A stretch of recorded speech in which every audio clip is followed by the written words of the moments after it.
There is something about the deep woods that gets under your skin in a way that nothing else quite can.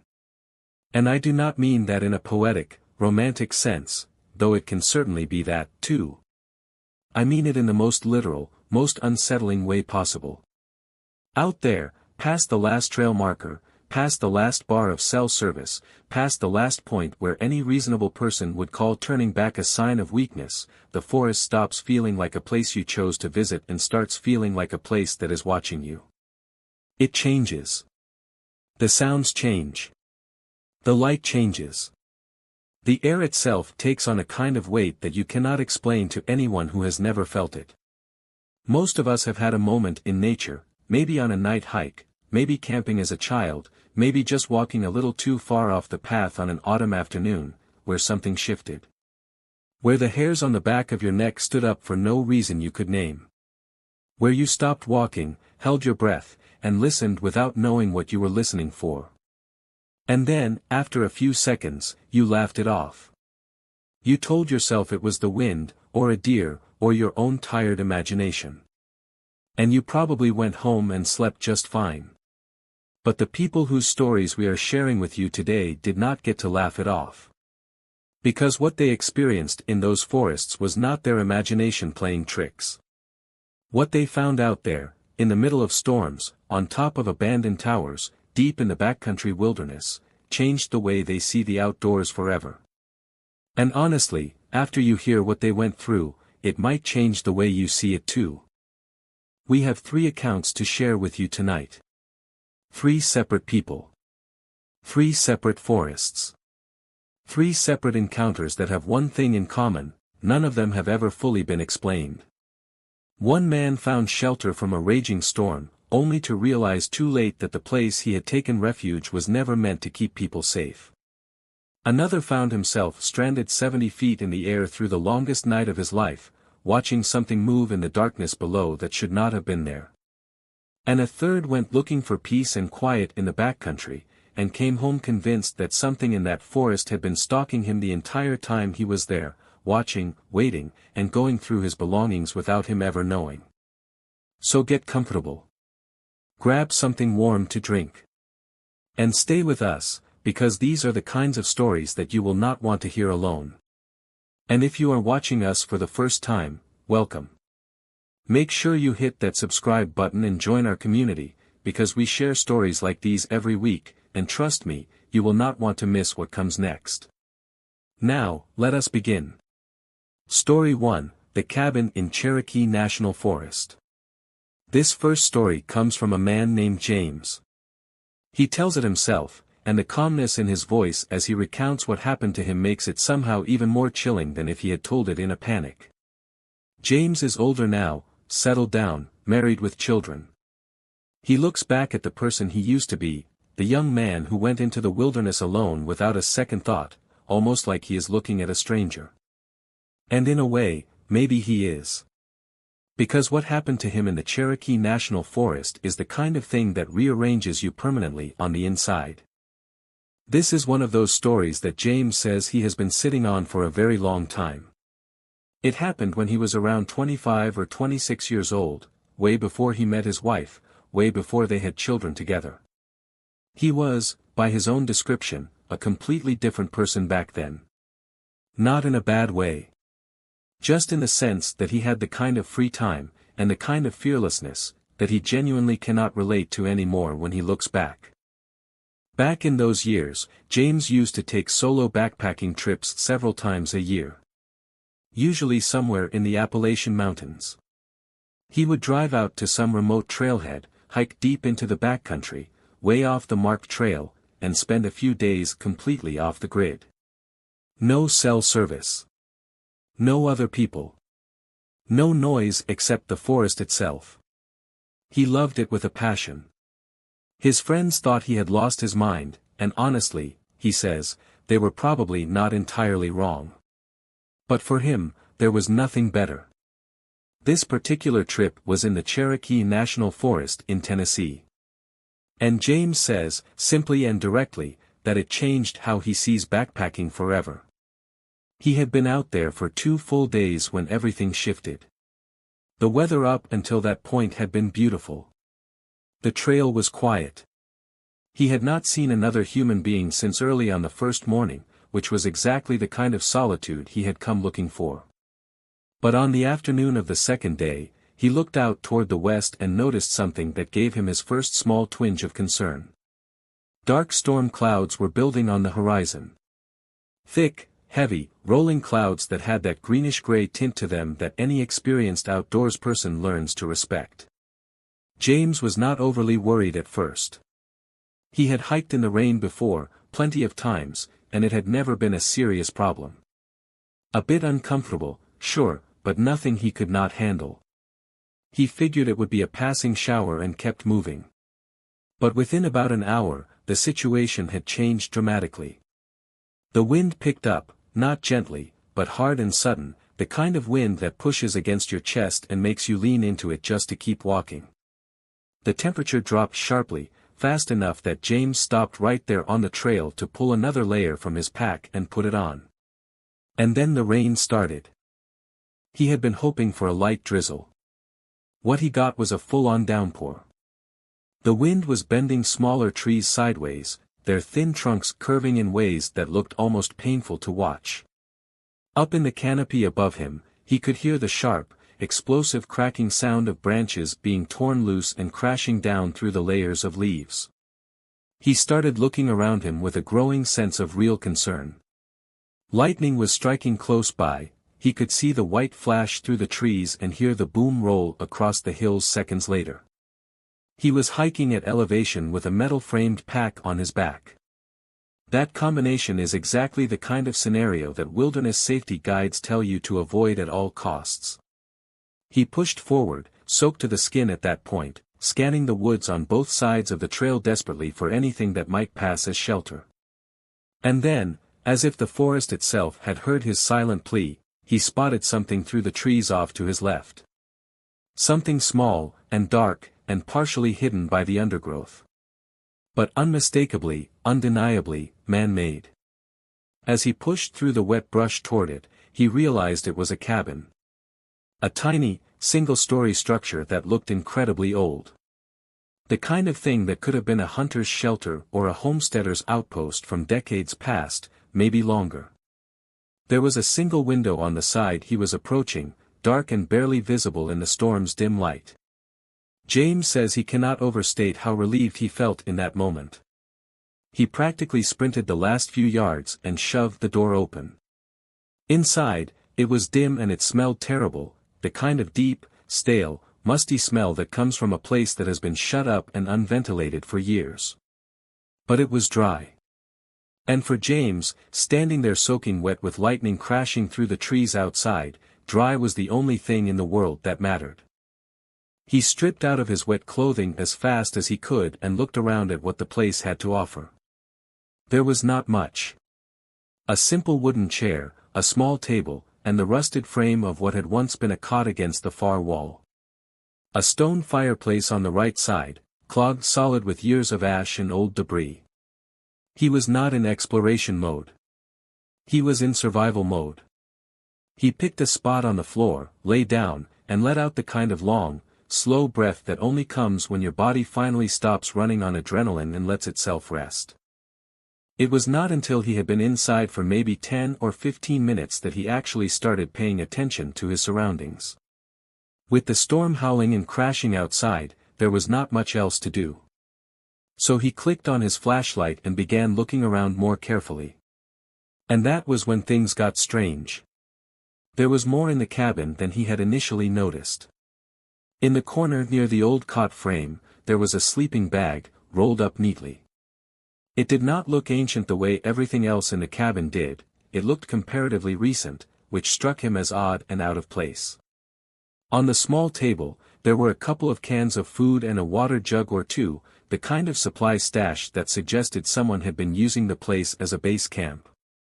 Maybe a hunter, maybe another backpacker. Finding things like that in remote shelters was not entirely unheard of. But the more he looked around, the more uneasy he started to feel. Near the door, there were marks on the wooden wall. At first he thought they were just damage from age, cracks in old wood, weathering from decades of cold and damp. But when he brought his flashlight closer and looked carefully, he could see they were scratches. Dozens of them, covering that section of wall. Some were shallow and thin, like someone had dragged a fingernail along the surface. Others were deeper, made with more force, gouged into the wood. They had no pattern to them, no order or arrangement he could make out. He stepped back and looked at the door itself. The handle was a simple latch mechanism, which was not unusual for an old structure like this. But despite the storm still raging just outside, something made him want to look at the whole mechanism more closely. So he pushed the door open just enough to examine the outside of the frame.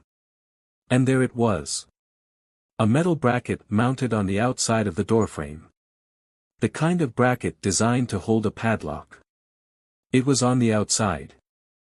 There was no corresponding latch on the inside of the door. None at all. That meant only one thing. The door could be locked from the outside, but not from the inside. Whoever was inside the cabin had no way to secure themselves in. But whoever was outside could lock them in completely. James felt the first cold prickle of something worse than discomfort move through him. But he shut the door and kept looking. He had not checked the window yet. He walked over to it. The glass was perfectly intact, which surprised him given how battered and aged the rest of the structure appeared. But then he understood why the glass had survived in such good condition. There were screws, metal screws, driven with real purpose, into the window frame, one in each corner. They sealed the window shut. And just like the door's locking bracket, those screws had been driven in from the outside. Not to keep the cold out. Not to keep the glass from rattling in a storm. They had been driven in to make the window impossible to open from the inside. And around the inside edges of that window frame, there were more scratches. These ones were unmistakable in their meaning. Deep, frantic, desperate-looking grooves in the wood, the kind left by someone who had pressed their fingers against that frame and pulled with everything they had, trying to get out.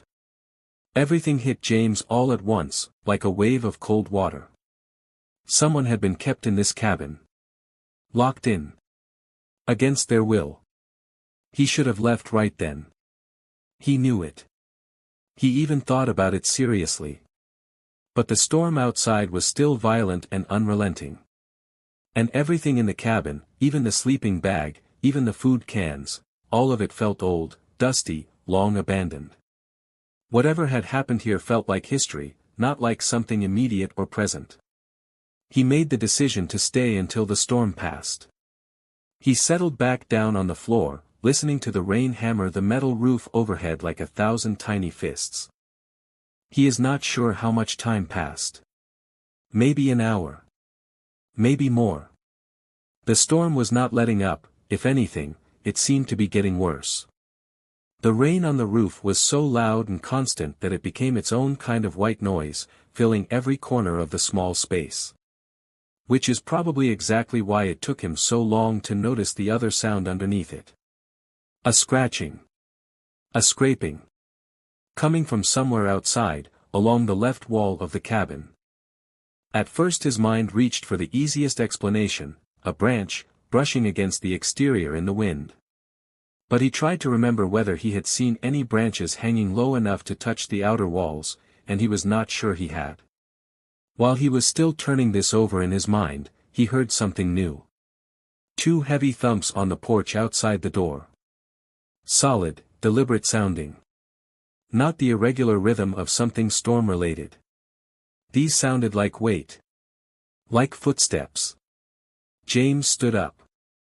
He did that thing, you may know the feeling, where you go completely still and fix your eyes on a random point on the wall across from you, as if that somehow helps your ears work better. He was listening with his entire body. But even if someone was moving around outside, he would not have been able to hear individual footsteps clearly over the noise of the storm. That thought alone was terrifying. The realization that there could have been sounds happening just outside that door, all sorts of sounds, and the rain would have swallowed every single one of them.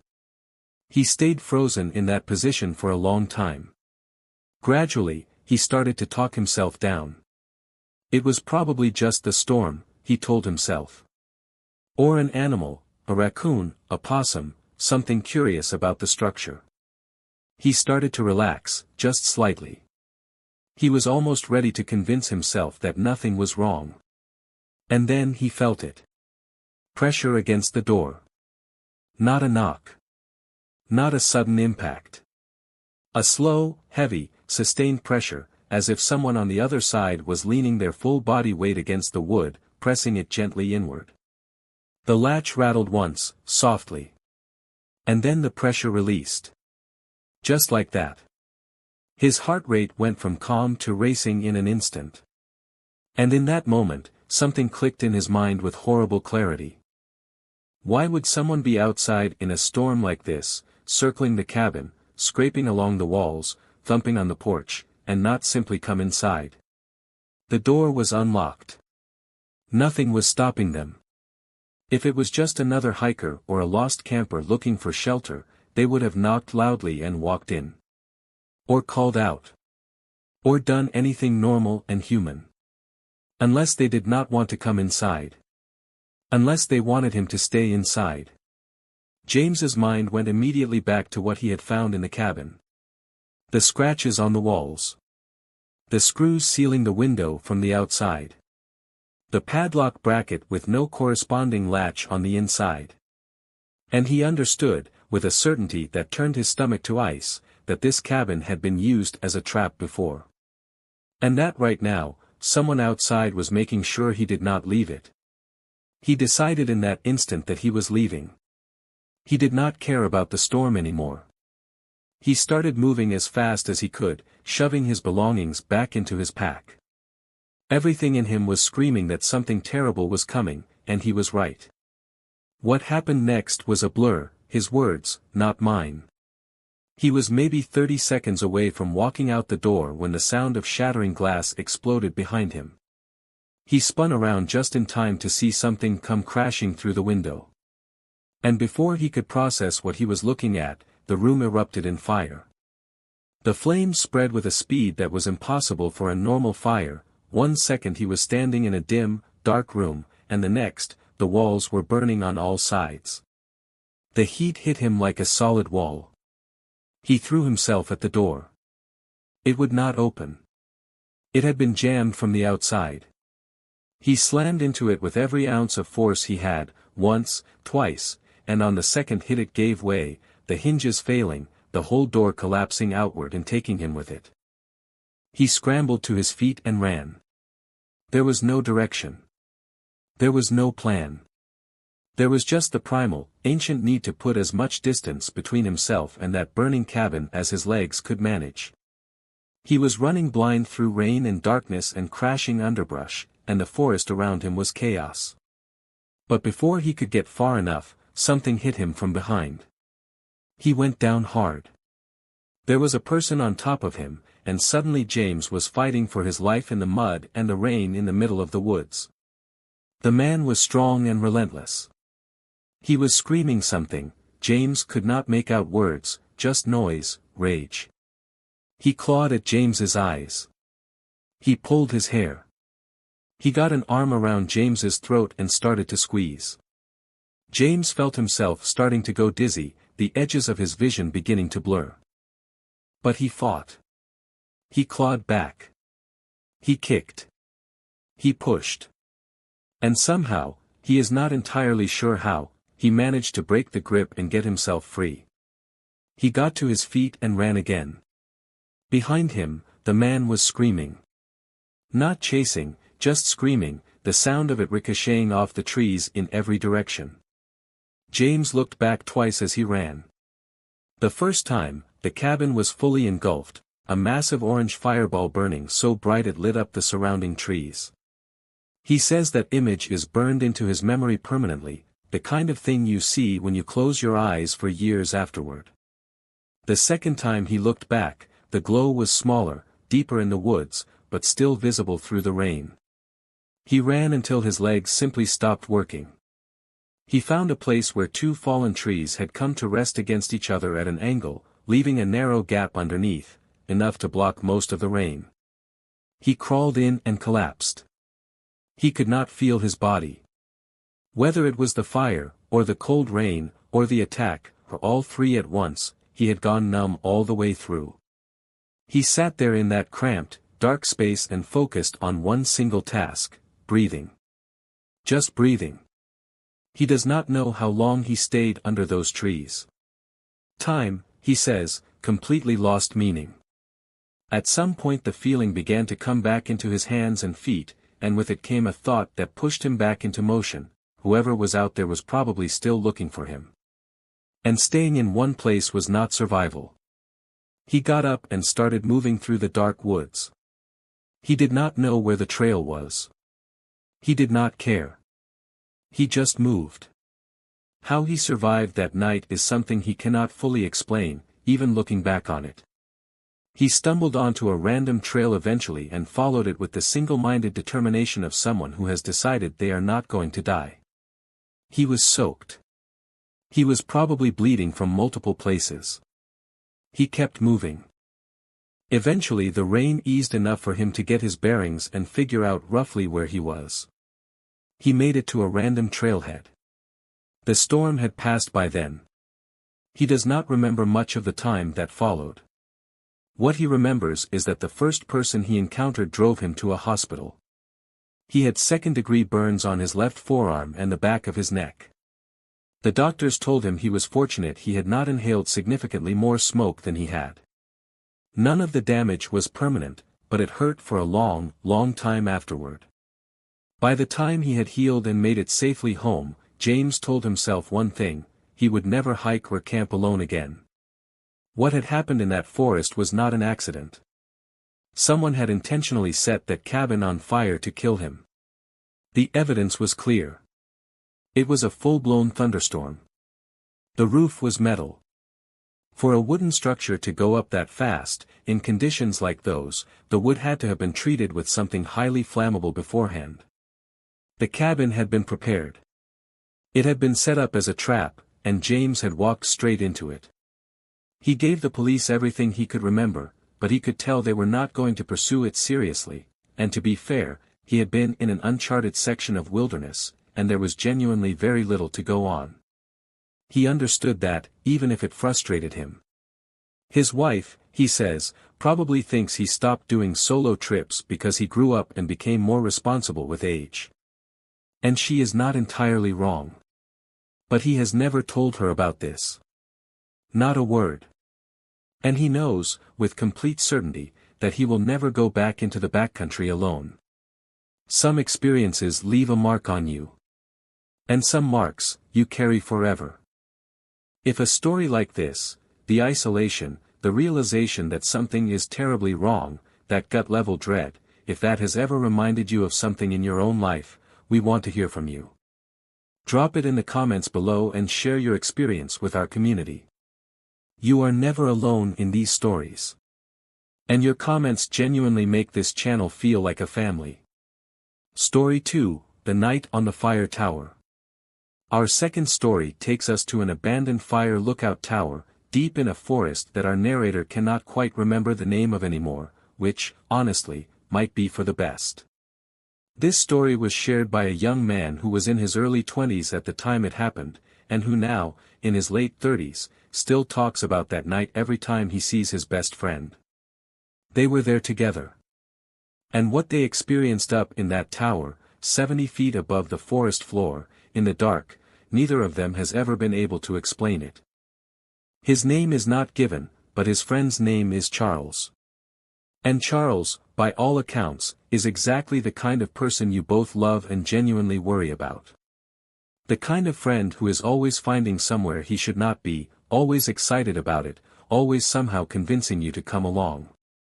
Charles spent an unusual amount of time on Google Earth and on niche urban exploration forums, and he had a habit of sending screenshots to the group chat, a random abandoned building here, a forgotten industrial site there, usually accompanied by nothing more than a, "we should check this out." Most of their friend group would look at these messages, say, "that sounds insane," and move on with their day. Our narrator was different. He and Charles had been close since high school, and what brought them together was a shared threshold for risk. Where other people heard abandoned and thought dangerous, these two heard unexplored and thought interesting. It was a dynamic, he admits now, that led to some genuinely amazing memories, and a handful of situations that, in retrospect, he has absolutely no idea how they walked away from unharmed.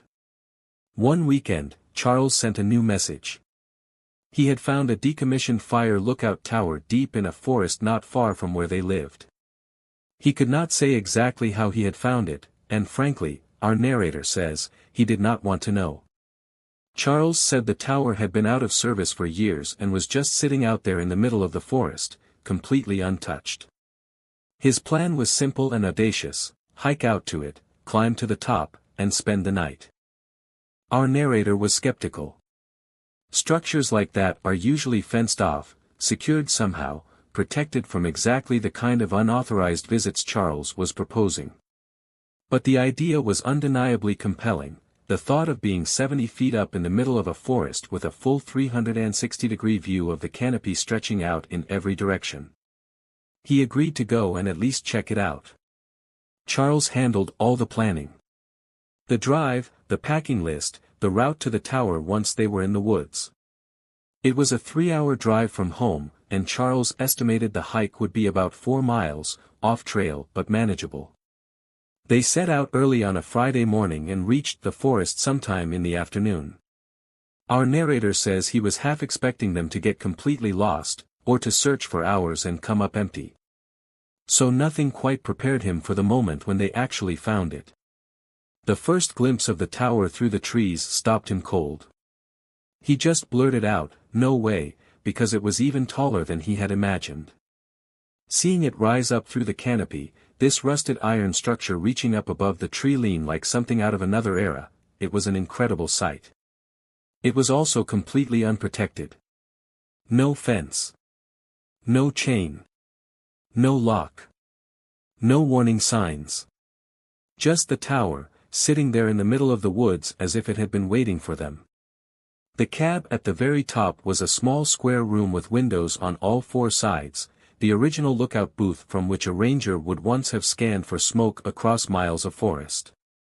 A metal staircase zigzagged up the exterior frame in switchback sections, with a final stretch of vertical ladder leading up to the cab itself. The whole structure was old and showing its age. Several of the lower railings were bent out of shape or missing entirely. Graffiti covered the support beams near the base in faded, weathered colors.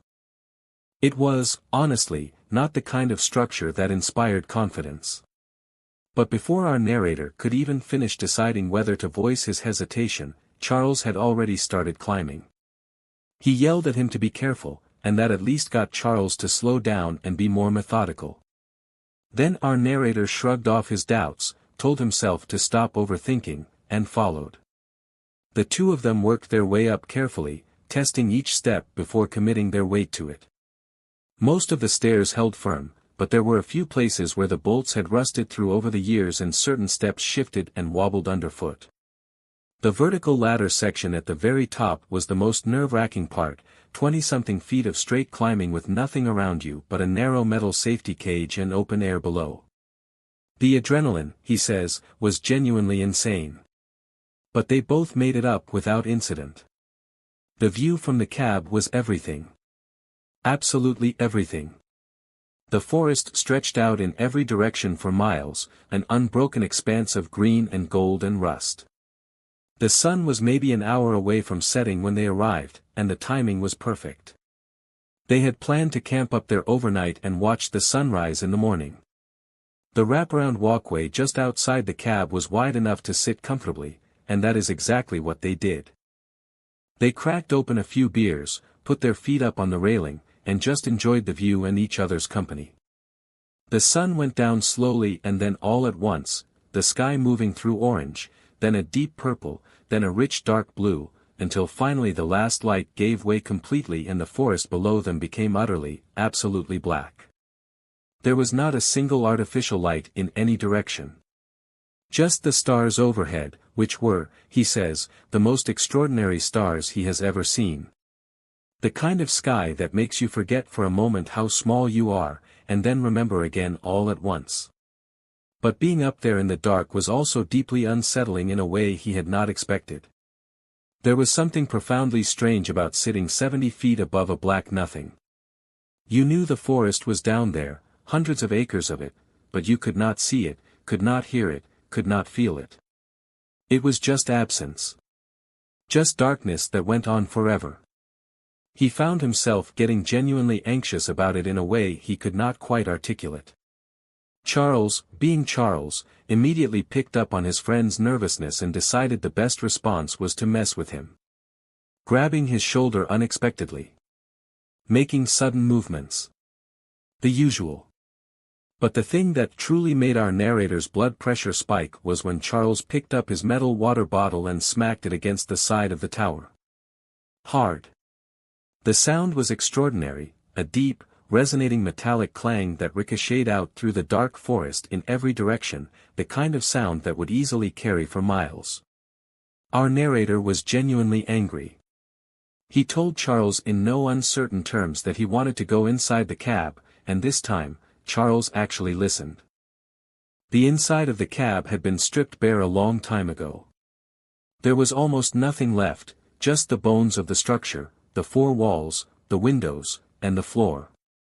Our narrator picked a corner and started setting up his sleeping things. Charles said he would finish his beer out on the walkway and then come in. And then Charles's voice dropped to something our narrator had never quite heard from him before. Quiet. Serious.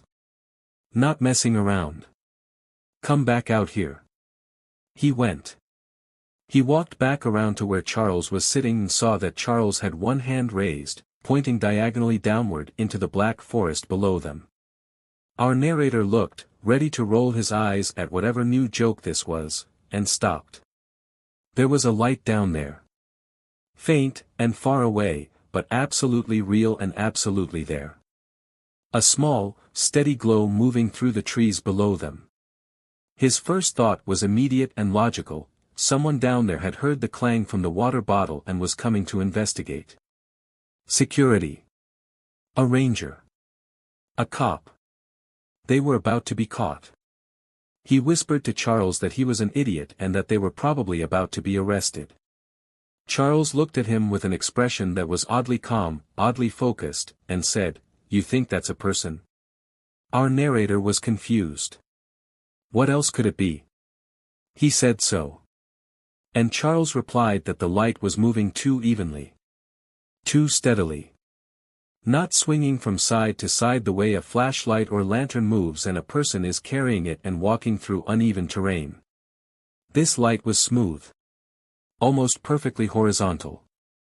Almost like it was gliding. Both of them went quiet after that.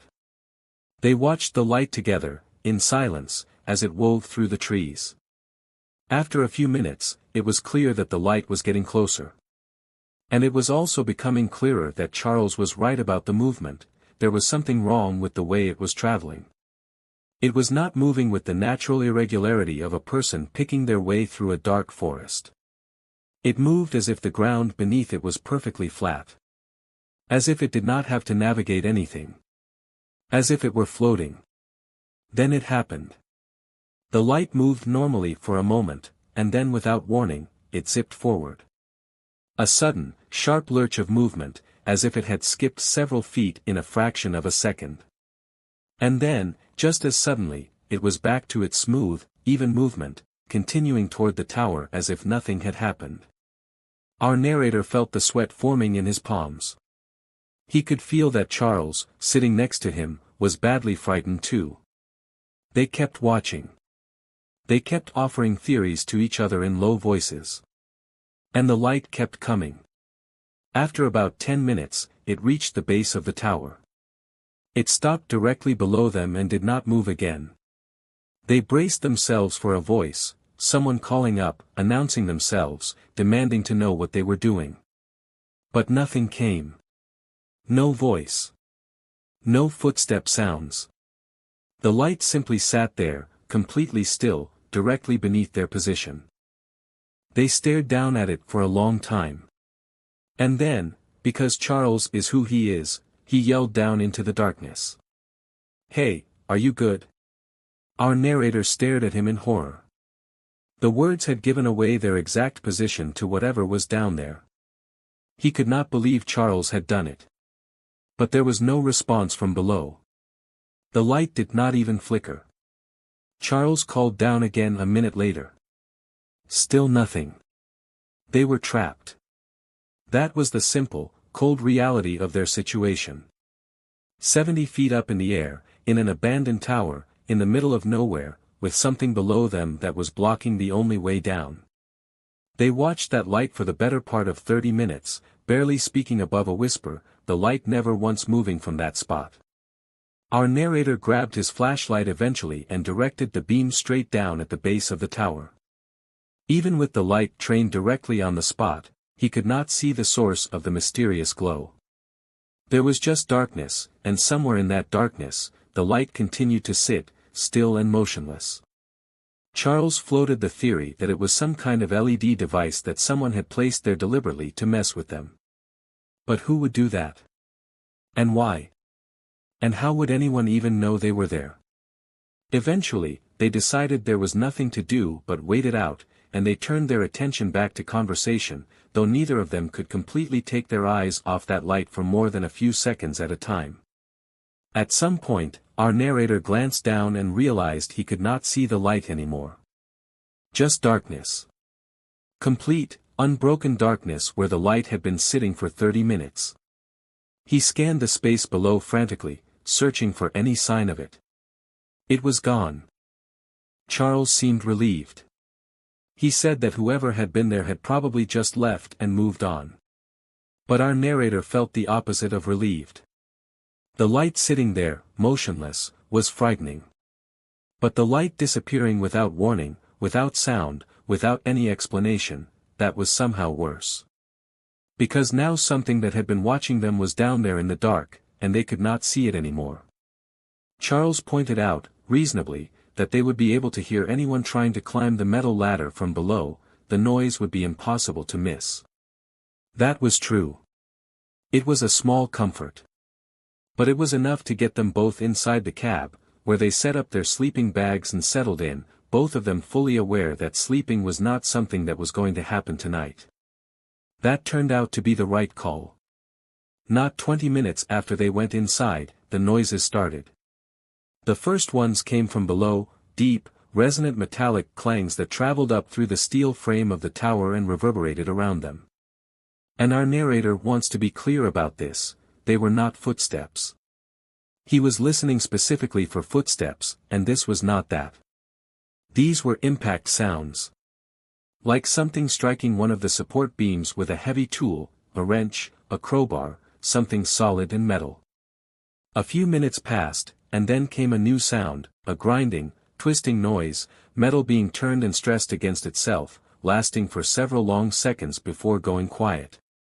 The two of them sat in the cab looking at each other, communicating in glances rather than words, both knowing there was nothing they could do. The sounds continued to come at irregular intervals, from what seemed like different positions around the base of the structure, which was the detail that disturbed our narrator the most, because it meant whatever was making them was moving. He tried to map the sounds in his head.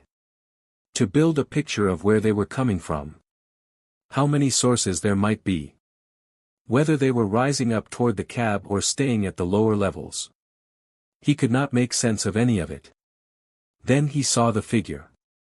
He was sitting with his back against the far wall of the cab, facing the windows on the opposite side.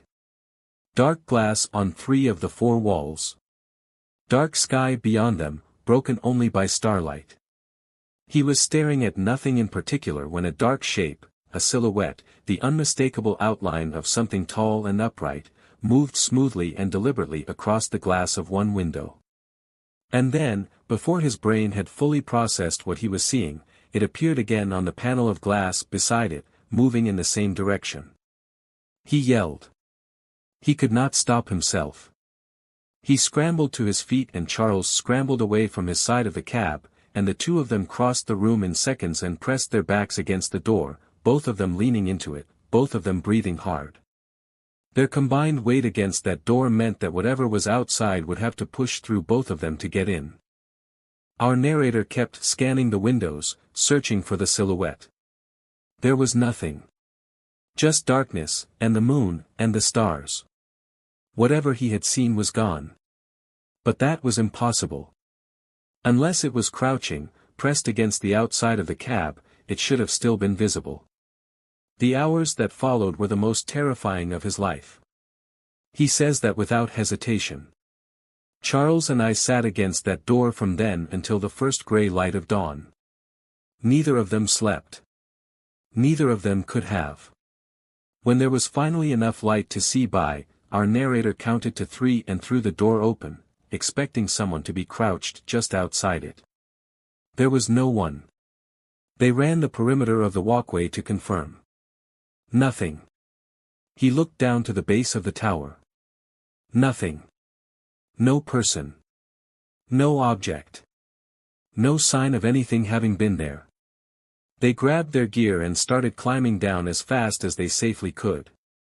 They were about 3/4 of the way down the staircase when Charles stopped dead on a landing and stared at what was below him. Our narrator looked past him and felt the world tilt slightly. An entire section of the staircase was missing. Not a step or two. Not a single damaged panel. A full, complete section of metal stairs had been removed, cleanly, deliberately, sometime in the night while they were sitting directly above it. The gap was real. They were staring at open air where a section of staircase should have been. They stood on that landing for a while, trying to work out how this was possible. Because the sounds they had heard, the clangs, the grinding metal, those had stopped before our narrator had seen the figure outside the cab window. Which meant that whoever or whatever had been working on the staircase had done at least part of this after already being up high enough for him to see their silhouette against the glass. They had crossed the gap twice in complete darkness. And the total amount of noise they had made in removing an entire section of metal staircase had amounted to a few hollow clangs and a few seconds of grinding. That was not possible. Removing that section should have been thunderously loud. They had no choice but to jump the gap. It was not a long jump, but it was a frightening one, 70 feet above the ground with nothing below you. Charles landed badly and twisted his ankle. Our narrator made it cleanly. They finished the descent and reached the forest floor. There was no one waiting for them. There was nothing at the base of the tower at all, including, as far as they could see, the missing section of stairs that had been removed. They did not stay to look closely. They left. To this day, every single time they see each other, this is what they talk about. The light that moved wrong. The sounds in the night. The shadow in the window. The missing staircase. None of it has an explanation. None of it has ever been explained. If this story gave you chills, if you found yourself holding your breath during that part about the figure in the window, give this video a like and share it with a friend who loves a good scare. And if you have ever found yourself somewhere you should not have been, somewhere that gave you that bone-deep feeling that something was very wrong, drop your story in the comments. We read every single one. Story 3, Something in Daniel Boone National Forest. Our third and final story for tonight comes from a man who knows the wilderness well, someone who has been doing solo camping trips since his early 20s and is now approaching 40. He has spent close to 15 years doing this alone, and he carries a rifle on every trip. He knows the risks. He respects them. He is not someone who frightens easily, and he is not someone who leaves the woods early without a very good reason. This happened about 2 years ago, in the Daniel Boone National Forest in eastern Kentucky. If you are not familiar with it, the Daniel Boone National Forest is enormous, over 700,000 acres of dense woodland, ridge lines, creek beds, and backcountry wilderness. If you know where to go in that forest, you can hike for days without seeing another living soul. He had been going through a rough stretch at work. His head was not in a good place, and he needed what the outdoors have always given him, quiet, space, and distance from everything.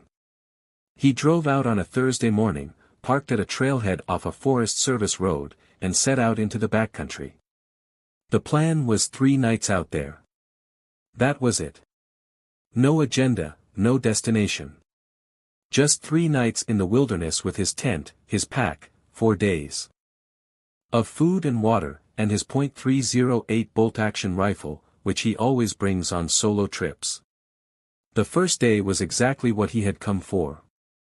He covered about 7 miles through the forest before finding a flat piece of ground near a creek bed that looked like the right spot. He made camp. He gathered firewood. He had a fire going by the time the sun started dropping. He cooked, he had a beer, and he sat by the fire and breathed and felt the tension of the last few weeks begin, just slightly, to loosen its grip. He fell asleep around 10 o'clock, and he had not seen a single other person all day. He woke up sometime in the middle of the night. He was not sure what had pulled him out of sleep. It was the kind of waking that sometimes happens in an unfamiliar place, not triggered by a sound, just a sudden shift in consciousness, like his brain had decided it needed to check in. He lay still for a moment, looking up at the ceiling of his tent. And then he noticed it. A soft, warm, orangey glow coming through the nylon walls of the tent. Faint, but definite. He unzipped the flap and looked out. Maybe 200 yards away, through a gap in the trees, there was a fire. A small fire, about the size of a normal campfire, burning steadily and flickering in the still night air. He watched it for a few minutes, expecting to hear voices, movement, some sign of the person or people who had made it. But there was nothing. Just the fire, burning quietly in the darkness. He figured it was another camper who had turned in for the night and left their fire going unattended, irresponsible, but not uncommon. He watched it another 5 minutes to make sure it was not growing or spreading, then zipped his tent back up and went to sleep. The next morning, the first thing on his mind was that fire. Not because it had frightened him, more because he was curious. He wanted to see who else was out there. Maybe exchange a few words, the way hikers sometimes do. Mostly he just wanted to satisfy the itch of not knowing.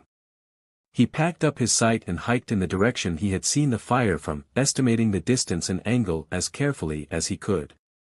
It took about 10 minutes to get there.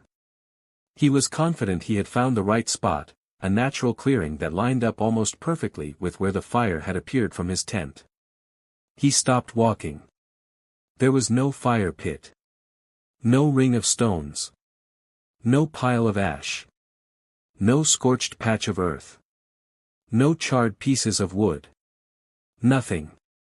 The ground was completely undisturbed, completely clean, as if no one had been in that clearing in months. He walked the entire perimeter of the clearing, checking every inch for any sign that someone had camped there. Nothing. No footprints. No discarded wrapper. No trodden grass. Just earth that looked entirely untouched. He stood there in the middle of that clearing for a long time, genuinely at a loss. He had watched that fire with his own eyes. He had watched it flicker. He had stared at it for several minutes. And yet the ground where it should have been showed absolutely no sign that it had ever existed. He could not explain it. But there was nothing more he could do there, so he moved on. He still had 2 nights left in the forest, and he was not about to cut things short over something he could not explain. He hiked for most of that day, moving deeper into the forest. The terrain changed as he went, the creek bed falling away behind him and the ground beginning to rise. By mid-afternoon he was in a denser, older section of forest, where the trees were larger and taller, the kind of trees that had been growing for a very long time. The canopy here was so thick that it blocked out most of the sky, leaving the forest floor in a kind of deep, green twilight. It was quieter in there. Still in a way that felt deep and old and settled, rather than empty. He found a good campsite around 4 in the afternoon. That evening was peaceful. He ate, he sat, he let the fire burn down, and he was in his tent and asleep by not long after 9. He does not know what time it was when the sound woke him. He knows it was loud, because it pulled him directly out of a deep sleep, no gradual rousing, no slow awareness. One moment he was unconscious, and the next he was sitting upright in his sleeping bag with his heart pounding. The sound was still going when he woke. A massive, distant cracking, the kind that builds and builds, the progressive tearing of something enormous under enormous stress. It lasted 3 or 4 seconds. He had seen beaver damage before, clean, precise cuts. This was nothing like that. He had seen woodpecker damage. This was nothing like that either. This was aggressive and messy and covered far too much surface area to be any animal he knew. Around the base of the stump, long strips of bark had been peeled away, and the exposed wood beneath had that same torn, worked-over quality. Something had done this deliberately. Something had worked on that tree trunk until it came down. He felt a wave of nausea move through him. He needed to leave. He straightened up and started to turn away, and something near one of the fallen branches caught his eye. A small cluster of objects on the ground, clearly man-made, clearly not part of the forest. He walked over to look at them. A blue bandana. A carabiner clip. He recognized them instantly. Because they were his. They belonged in his pack. His hands were trembling slightly as he opened his bag and dug through it. The bandana and the carabiner were gone. Someone, or something, had gone through his pack. At some point during his time in that forest, something had gone through his belongings and taken 2 items from him and placed them deliberately next to a tree it had torn down. He did not think about it further. He did not weigh his options. He just ran. He ran, and when the weight of the pack made running unsustainable, he walked as fast as he physically could. The hike back out took most of the rest of the day. For every single moment of it, he felt watched. He felt the certainty that something was behind him, between the trees, pacing him, waiting. He kept his rifle in his hands for the entire hike. He did not lower it once. He reached his car around 3 in the afternoon. He drove out without stopping, without looking back. As soon as he was far enough from the forest to feel like he could breathe again, he pulled over and called the police. He does not think they took him very seriously. He understood that. He also understood that there was probably not much they could do even if they had. But he called anyway, because he needed someone other than himself to know what he had experienced. He was badly shaken for days afterward. The thing that haunted him most was not the sounds, and not even the fallen trees. It was the knowledge that something had been in his pack. That something had followed him, or had been watching him the whole time he was out there, and he had never once been aware of it. The mysterious fire from that first night, the one that left no trace the next morning, had to be connected. There was no way that was a coincidence. As for the trees, he still has no explanation for what brought them down. He does not believe it was anything human. As for what animal could have done what he saw to that stump, he has no answer. He does not have an answer for any of it. But here is the thing. He still goes camping. He has gone back since. And he says, simply and quietly, that what happened in the Daniel Boone National Forest is something he thinks will hang over him forever. Not in a way that has broken him. Just in the way that certain experiences leave a shadow behind them. Something you carry with you. Something that changes, just slightly and permanently, the way you look at the dark between the trees. 3 stories. 3 separate forests. 3 people whose lives were changed by what they found out there in the wilderness, in the dark, when they were alone and far from anyone who could help them. James will never hike alone again, and he has kept his secret all these years, even from the person closest to him in the world. The 2 young men who climbed that abandoned fire tower still gather around those memories every single time they see each other, still searching for an explanation that has never come. And the man in Daniel Boone National Forest still walks into the backcountry, still carries his rifle, and still hears that low, continuous growl whenever the forest around him gets too quiet. What do you take from stories like these? Maybe it is a reminder that the wilderness, for all its beauty and its peace, holds things we do not fully understand. Maybe it is simply the recognition that some experiences are beyond our ability to explain, and that is okay. That not everything has a neat answer. That sometimes the most honest thing you can say is, I do not know what that was. I only know what I experienced. We would love to know what you think. What do you believe James encountered in that cabin? What was the light in the forest below the tower? What brought those trees down in Daniel Boone? Write your theories in the comments, we read all of them, and some of your insights genuinely surprise us. And if you have your own story, something that happened to you out in the wild, or somewhere remote, or just somewhere that felt deeply wrong in a way you have never been able to shake, please share it with us. This community is built on those stories. On honest accounts of things that scared us, confused us, changed us. If you enjoyed tonight's stories, please give the video a like, it truly does make a difference for us, and it helps other people find the channel. And if you have not already, hit the subscribe button and ring the notification bell so you never miss a new upload. We share these stories regularly, and there is always something new waiting for you. Thank you so much for being here with us tonight. Stay safe. Stay curious. And until next time, take care of yourselves.